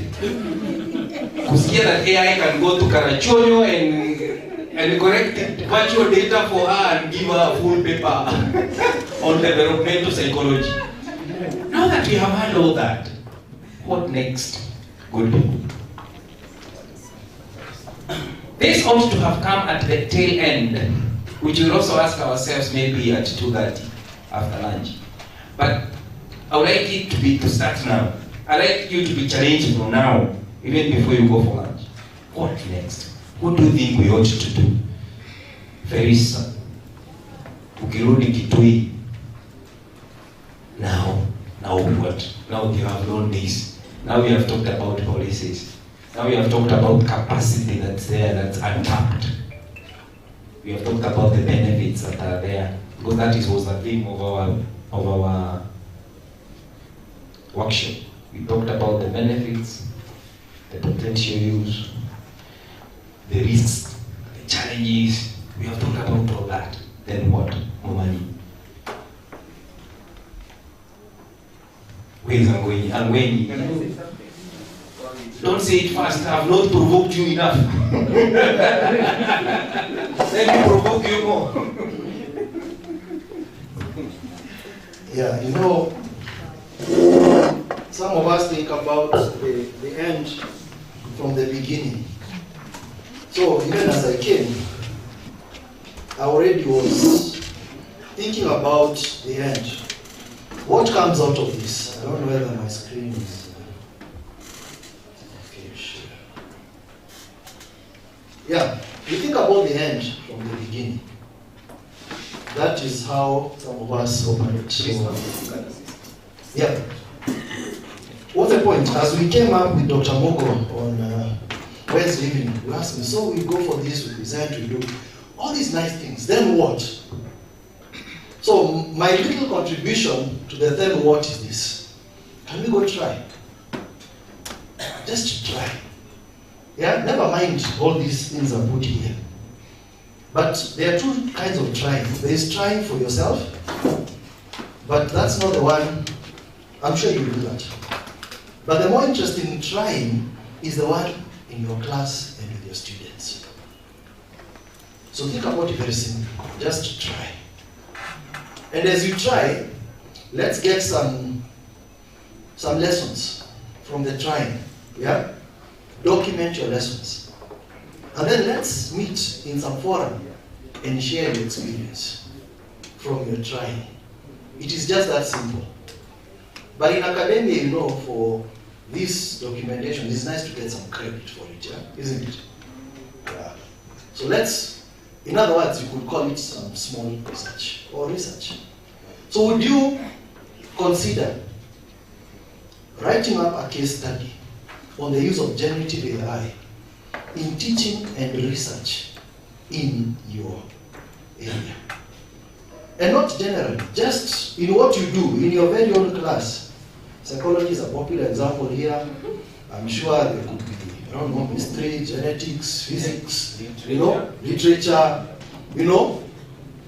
Imagine all of us documenting something very independently. That would be a very rich experience for us, isn't it? So identify something simple. I maintain very simple. Baby steps. Don't be overambitious by saying your entire course. I think, in my opinion, that would be very ambitious. Take the baby steps. Just take one lesson, or one assignment, or one project, just one thing. Yeah? Please don't be overambitious. Just one thing. So, identify it. Keep it very simple. Conceptualize how you're going to integrate generative AI. But you begin by reflecting on the expected learning outcomes of this very simple thing. What do the students need to learn? How do you normally do it? And then the most important thing, do you have any challenges with the current approach? If you have got challenges, if it is perfect, you stop there, isn't it? You don't fix something that works. But if, for some reason, you feel there's something you could enhance in your current approach, what is that? Then what exactly would you want to try? That's more like an objective. I want to try generative AI in helping my students formulate a research problem. Just that simple. Maybe that's why you're having a challenge. Or help them conceptualize some molecular structure. Maybe you noted there's always a challenge somewhere. They don't get it. Yeah? They don't get it. Just that one thing, Then, document your approach. This is your methodology now, isn't it? So now I've already started. So this is what I want to do. So scout around for the tools and how will you integrate this tool in teaching that one thing? So like in our group, we thought just outside there, I will probably begin by explaining the concept, and maybe I can show them this from generative AI, then I can tell them to try this on this tool, then I can ask them to discuss it, I can ask them to write down, I can interrogate them orally, isn't it? How will you do it? Just think through it. There's no formula. Don't even ask me how you will do it. I don't know. Please, I don't know. I'm also going to try. So which tools will you use? Just Google them. Look at this. Can this help? Can this help? Try it out. Try out what you're about to do with your students, isn't it? Just find out. Google. All the PowerPoints will be available for you. You'll see the list and everything. Implement. So when you're ready, go to class. I would ask you to do a pre-survey. Formulate the pre-survey, please. I don't have a standard. Ask them, do you know about GenAI? What do you know? Have you used any tools for this particular purpose or in general? It's more like a baseline. Where are they? But that doesn't stop you from proceeding with your activity. You just want to reflect that in the case where they had some prior experience, this is what happened, etc. So do it and document. Don't lose the experience. So what did you do? Take photos if you can. What activities did you take? How many? Or how was the class? There's a difference between a class of 10 and a class of 500. Yeah? Even that is important for you to capture. So what was the outcome? Were you able to achieve that within the time you thought? Did it take shorter? Did it take longer? And etc. So do you think like you succeeded? Did they get it? Did they come up with good problem statements? Did they sort of understand the molecular structure or whatever it is? How did you establish that they understood? Did you do a pre-post test? Did you give your usual assessment? Did they perform better than your previous classes? I don't know whether you want to do it like a full experiment where you teach using this method and using the traditional method and compare. It's really up to you. The point is you want to satisfy yourself.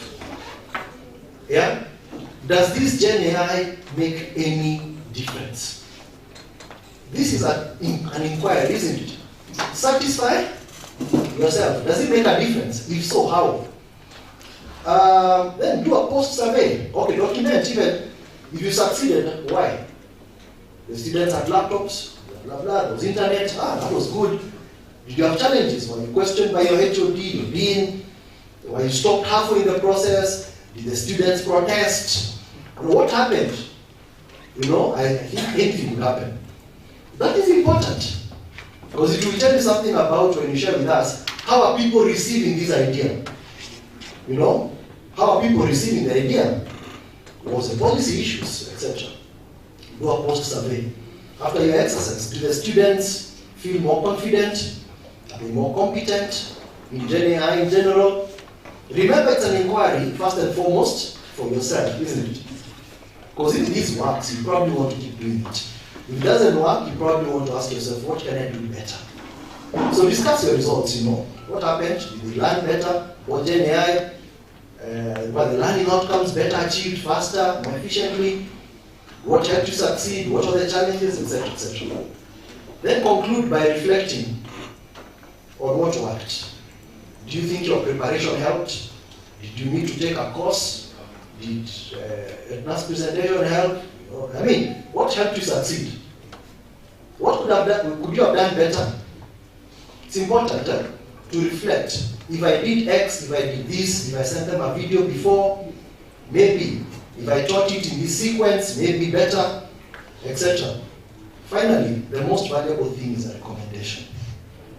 So if I pick your right up, do you have recommendations for me? Clear ones. But if I'm going to teach the same thing you taught, what would you advise me to do?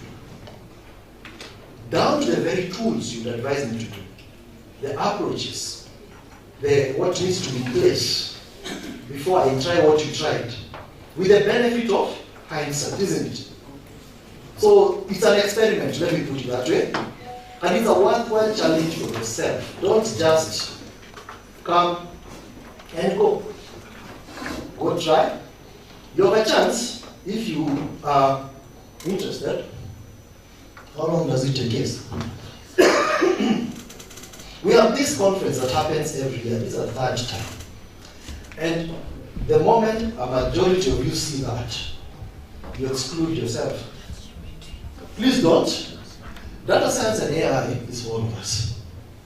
You may be at different ends of the spectrum. There are those who are under the hood developing the technology. And there are those who are using the technology. They are all very critical. So when you see such a conference, please include yourself. Don't exclude, isn't it? I'll share this with Prof and he will share with you. But let me go to the tracks. Oh, the conference is free. I'll let you know about that. So if you're in the foundations, that's okay. If you're developing methodologies and models, if you're under the hood, you're the scientist. The guy developing the technology, that's okay. You fall under real-world applications and emerging frontiers. And there is generative AI. A conference is a place where we discuss some original findings, isn't it? The results of your experiment will be very original.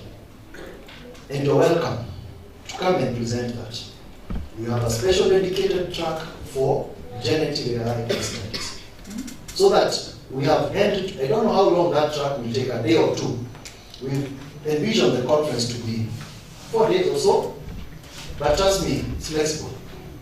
A time for us to interact and hear about that. I am not saying this is a rule, I'm just inviting you for the conference, is already a place. We consider all those very, very well-written case studies for a special issue in a journal. There is that one there, but we could optionally consider other journals for now full paper publication after the conference. Yeah? Because we suppose when you do the conference, you get feedback and insights that you may wish to improve your paper. So for the conference, you simply just submit an abstract. That's what we publish, just an abstract. Yeah? Or a short paper, maybe 3-4 pages. But your full paper could be 10 plus pages. So just consider that. Don't put everything in the conference paper. you can have both. So the conference is already sponsored, so undergraduate students, it's free. All these things you're seeing here are for PR, but essentially the conference is already sponsored. Yeah, it was sponsored. Yeah, sponsored where GENERATIVE present, there will be food for you. Nini ingine mnahitaji kwa conference? Lunch, maji, accommodation hakuna, badia hakuna. It is free in the sense that we don't charge you to come, while we take care of you when you're there, in terms of your meals and everything. I think that's as far as we can actually go. Yeah. So that was my small conclusion or challenge and call to action for us. Just try something simple. The keyword is keep it simple. If you try to complicate it, you discourage yourself even before you start. Feel free to consult, collaborate, partner. Keep it simple, but just do something. Prof, I'm done. You're done. Yes, thank you very much. Yes. A round of applause again. Take a step away. I give commands here, and people listen. Come back here. Oh, thank you. It's called power of the mic. Yeah. Now that you have posed this challenge to the people, have they received it? That's what I wanted to know. The feedback. What have they? Wow, it's very important. And I can see them nodding. How have you taken that challenge? This one is serious. Who want a mic to say that? What he is saying? Okay. Akwenyi ukiongea hivi tingeko bwana. Nimeruka mwani lakini. Good afternoon, everyone. Yeah, I think it is a very good call to action. And I like the emphasis that we should be able to begin small. You know, sometimes whenever I know we are used to very complicated things. When I think if I look at, I wish Nani was here, the physicist, my friend. I will represent him. Yeah, if you look at, Professor is here. If you look at Professor's papers for physics, they can be very tough and complicated. But I like true. So, but I like the call that we can begin small. It could be like installing some virtual assistant in your machine and working with it. Helping students to get to learn some of these things.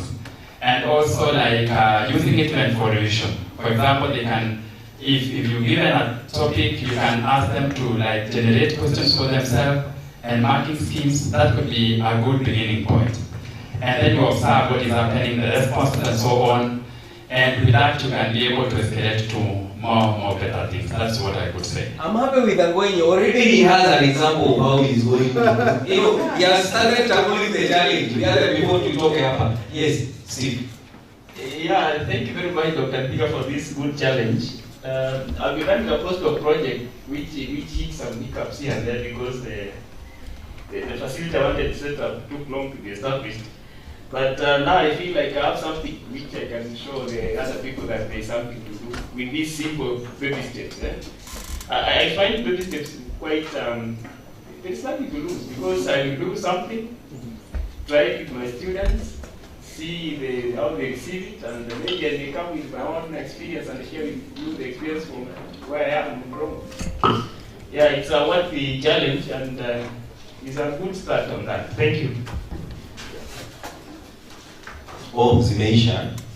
Already 2 people were excited with the challenge. Dorcas, what have you got?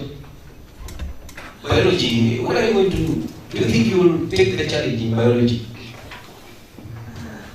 Yes, thank you. Definitely, I will. At Moi, we have a learning platform known as Musomi, and I can say that actually I borrow a lot of what we learned here to try out. I feel we've not been using the platform adequately. Thank you.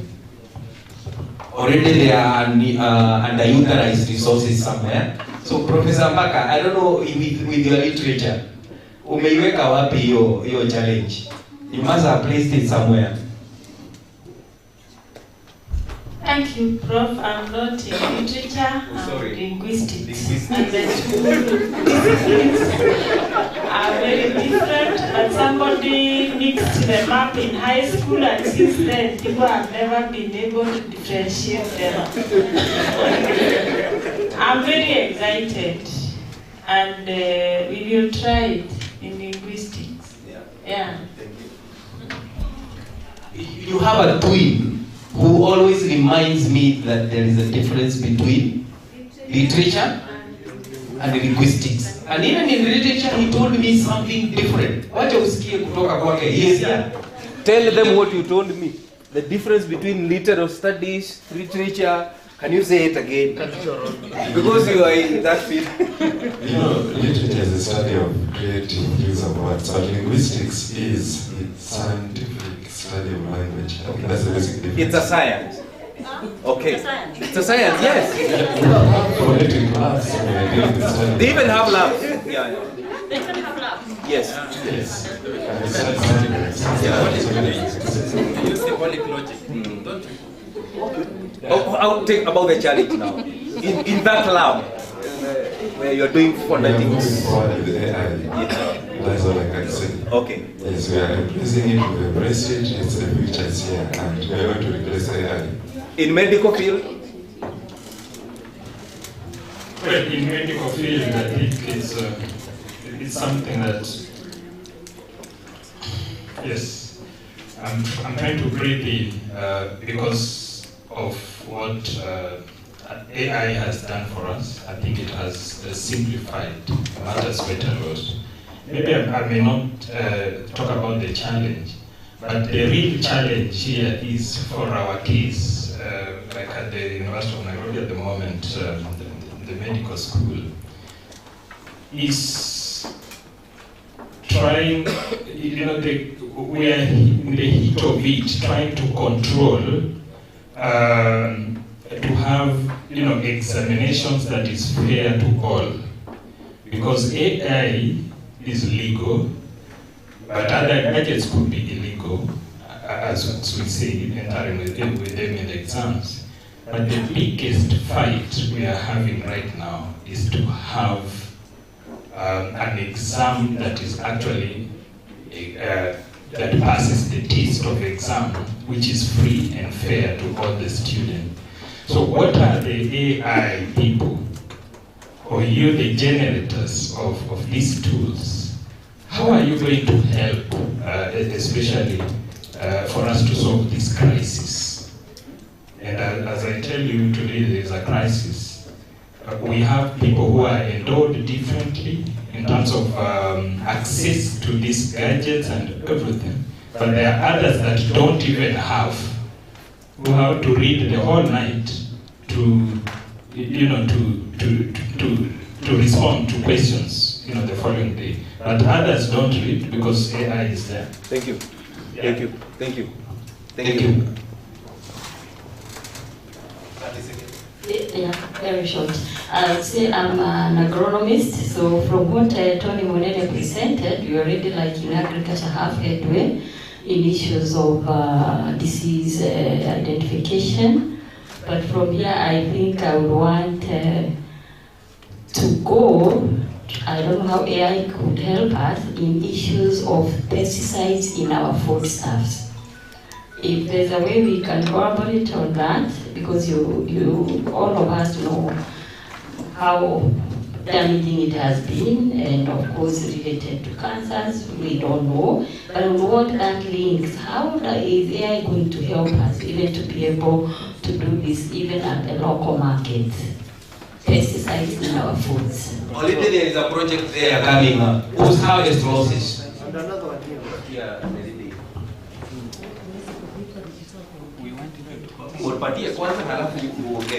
you can remain standing. The power of the mic. I'm having the mic. Yes. Thank you so much. I'm Victoria. I noticed, I don't know how relevant this is to what he was talking about, but I noticed most of this audience is concerned about becoming irrelevant because of AI. So I have one encouragement to them. You remember when motor vehicles began being manufactured in 1866 by Carl Benz, at first we had horses and we were very reliant on the horses. Like in New York, it was horses throughout the street. They were doing a lot of, excreting on the streets, and people's jobs were to collect those excrement. And then when the cars came, the horses did not become irrelevant. Horses are still there today. They are very useful in sports, and in health, we have horses that are specially bred to have monoclonal antibodies. Or also, when a snake bites you, you need antivenom. You just inject that snake poison into the horse. It gives you it's immune, so it gives you its antibodies. That's what we use as antivenom. The horse is not irrelevant. So nobody is becoming irrelevant because of AI. Thank you for the encouragement. You are encouraged members. Yeah, we hear now from you. Proceed, Doctor. Thank you. Thank you, Moses, for that challenge. For those of us that are I'm talking about as a social scientist. I don't know about those others, but in social sciences, when you're teaching undergraduates how to write a research proposal, it's getting quite challenging for those of us that are not in this state that we are talking about. Because you tell them, we are going to be working, we are developing a research proposal. And before you know it, they bring you a perfect proposal. And you're like, how? So you're fighting with the students all the time because of that. But now I've got a solution. I go innate with them. Yes. Yes. I go innate. You are at par with them now. Yes. I like that. And Moses, you're going to work with me. Exactly. I know where to get you. Thank you. I like that. Clap for Dr. Milka Mutuko. Anasema hapa kwa hapa na wanafunzi wake. In fact, Milka is just saying what is in my mind. They will never defeat me again. Never ever. Never ever. This is my first true convert. Exactly. Thank you. Online viewers, online participants, how are the online participants reacting to this? Have they picked up the challenge? Like, Dr. Eric, are you there? Is anybody online willing to accept the challenge?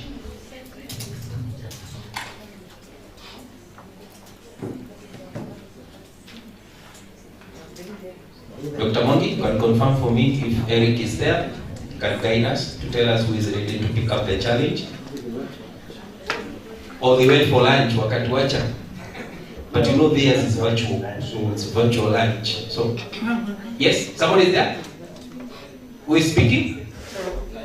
Dr. Eric Kuria is speaking. Thank you. Proceed, Dr. Kari. Yes, I was saying we've not gone for lunch. We are actually thinking about the challenge. Yes. And we are encouraged by that idea of starting small, because when you look at AI, even on the poster in Yield, we just see very sophisticated images there. So this really helps us start thinking small and how you can apply it from there. And then taking the baby steps, yes, you probably will have been well incorporated in how to teach and help students better. Thank you. Understand what we are teaching. Thank you, Dr. How many members do you have online so far? How many are waiting? 22? Yeah, there were around 40 something when I checked an hour ago. So we appreciate you're still with us and you are participating and you have picked up the challenge. We even had an online presenter. So and I think this is the future. You have talked about the image that is ahead of us here, which was the brain behind these images is here with us. But as I do, mkono juu, together with the side, that's the group, watoto wa Edna. So never ever make a dull PPT, our PowerPoint presentation when I'm around. When there are tools to help you to make a better PowerPoint. Zile mnaletanga zimeja. Okay. It's not a threat. My student wameanza kushtuka. It's okay. So how have you seen their feedback? No, I'm happy for the enthusiasm. My final remarks, keep it simple, please. Just keep it simple. Don't discourage yourself before you. Keep it simple. Collaborate, partner, consult, but just try something. Thank you. Thank you. So we are heading for lunch now. DAD alumni, remember, kama hujapeana ticket, bado tunangoja hapo nje na bwana Deke. Confirm with him if you are leaving today. We'll close earlier than it's indicated in the program. So once we come after lunch, you just come quickly. I'll show you how we move. I'll take you at ChatGPT's speed first. But we'll must have a conclusion. So there was also a point of noting from Mayeko for the DAD scholars. As he comes next week, Thursday and Friday, we are having another forum like this here, but we will not be talking about AI. Professor Moridi, come here. We'll be talking about modeling. Still? Yeah, still AI. I'm reminded. Modeling. Kwani AI imekuwa kila kitu. Hata lunch yanakula ni AI. Okay. Something small about the event. Just say hi and say you have modeling option. Hello. Hi. Yeah, I'm Professor Moredi. Sorry, I'm Professor Moredi. Next week we're having a training on malaria modeling. So we have invited, for those who applied, we have invited them. And if you are around, you're also welcome. Thank you. Mayeku is coming, I know that. Actually, we are the sponsors of the training. Yes. AMNET Kenya. It's called Applied Malaria Modeling Network. It's a Bill and Melinda Gates funded program. So we will be in Chuka on 29, and that is to train them on R and R Studio visualization of applied malaria data. Now, for DAD scholars, I will be very brief in saying this because we don't have much time. On the sidelines of our Kitui meeting, when we were in Kitui, the program officer Anya approached us as elected officials and asked us, how do we raise funds to support alumni activities without necessarily going back to them? All they wanted to do was to support us look for those funds. And we told them that we are given time to think about it and we can correspond to them.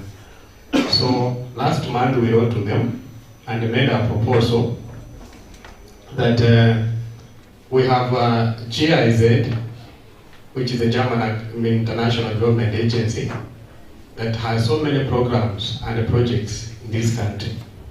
And most of the time they are outsourcing consultants, project managers, curriculum developers, and all sorts of professionals. So we are in the middle of doing a proposal to GIZ, pitching and convincing them that they give us priority as DAD scholars. That anytime they are doing a project in Busia, or Sudan, or Ethiopia, or Somali, and they want project managers, or monitoring and evaluation consultants, or engineers to do PQs for their projects, they tap in our rich talent of DAD scholars. What we are going to request you to do for us in the next few weeks, we are going to be asking you to give us one-page profile of you yourself as a DAD scholars. What you can do, what you have trained in, your experiences, because GIZ is giving us a condition that they will not treat us in any way special, so that if they're asking for a monitoring and evaluation officer, they will want competence. So DAD office in Nairobi is going to give us a support letter to that proposal to GIZ. But again, we need to justify in the proposal that Kenya DAAD Scholars Association has rich talent to do their work. Now, the catch point is going to be this, and this is something we're going to discuss with all of you, maybe in an online meeting or something. Our venture is to generate income for Kenya DAAD Scholars Association. So we are going to have one or two or three conditions. Condition number one is that if we lobby for GIZ to give you a consultancy assignment, we are going to agree on a small percentage of your payment to be coming to Kenya DAAD Scholars Association for our upkeep and to fund our activities. For example, it can be a 2%, a 3%, and that kind of thing. Number two, we are going to put a cap to this agreement with GIZ if it goes through, that you will not go directly to GIZ and be given work. Because I know Kenyans being Kenyans, someone will say, if I can go and bid for that position in GIZ, why should I go through Kenya DAAD Scholars Association? We are going to make it a requirement that you can only work with GIZ after we recommend you to GIZ. So GIZ will not pick you up until we recommend you, so that we have some kind of order. So what I wanted to preempt was, in the next 1 or 2 weeks, we're going to be asking you people to give us a 1-page profile. I'm now telling you what we want to do with your profile. Especially GIZ is insisting on certifications. There are people here who are registered by the Engineers Board of Kenya. There are people here who are ISPAC members. There are people here who have registration with Kenya here, Madaktari. If GIZ has a project and looking for those certified consultants, we want to be running into GIZ and saying, Pea Dr. Abura find a curriculum development in Southern Sudan. If he's paid $1 million, he can give us 200,000 shillings to put in our treasury as Kenya DAAD Scholars Association. We are hoping we can take you guys to White Sands for AGM this year or next year if we can build a good resource base. DAAD is tired of funding our AGMs. DAAD wants to concentrate on funding our alumni events like this. So we shared this with the director yesterday and she was very excited.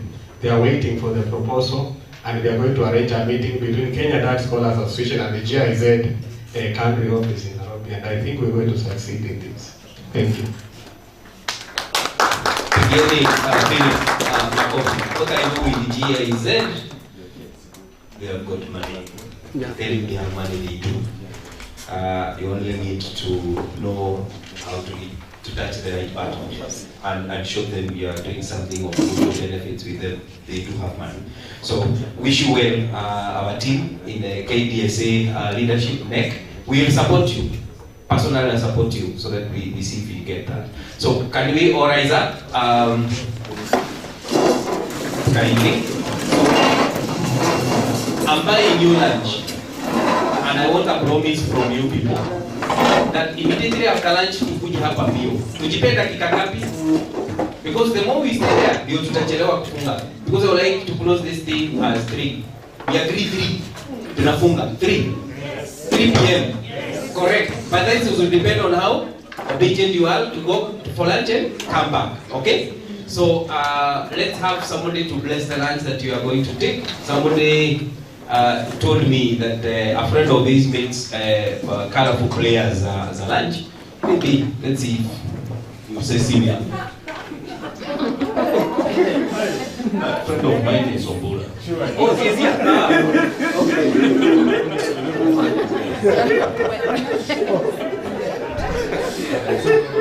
Okay.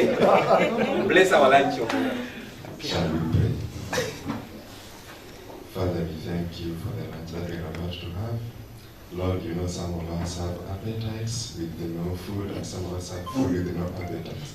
Lord, you have given us both. As we eat, Father, bless it in the name of Jesus Christ, we pray.